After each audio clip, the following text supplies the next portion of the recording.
Pemirsa, kuasa hukum para tersangka dugaan kasus tindak pidana korupsi pembangunan Rumah Sakit Pratama Booking menilai adanya kejanggalan atas penahanan klien mereka.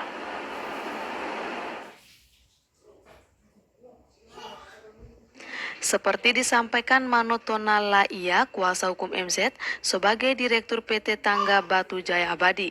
Ia mengatakan tahapan penanganan kasus dugaan tipikor pembangunan RSP Booking yang ditangani oleh tim Ditreskrimsus Polda Nusa Tenggara Timur dan menetapkan tersangka sejak Juli 2023 lalu atas kliennya. Namun pada saat itu pembangunan RSP Booking sudah selesai, bahkan sudah selesai provisional handover atau PHO dan final handover atau FHO yang merupakan tahap serah terima akhir yang terjadi saat setelah masa pemeliharaan selesai. Dan semua item dalam panslit telah diperbaiki, sehingga penetapan tersangka saat ini dinilai janggal. Namun demikian, sebagai kuasa hukum akan tetap mengikuti semua proses hukum yang berjalan, sehingga semua akan terbukti di fakta persidangan.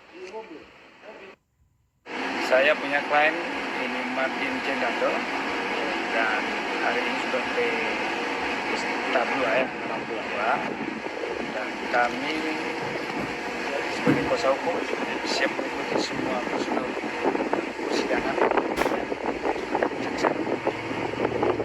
Dan persoalan sampai lain nanti saya akan sampaikan nanti setelah persidangan.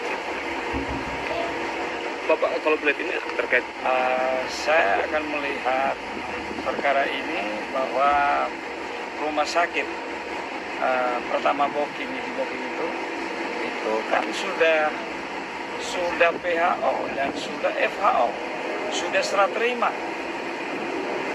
Jadi sebetulnya nggak ada persoalan sebenarnya.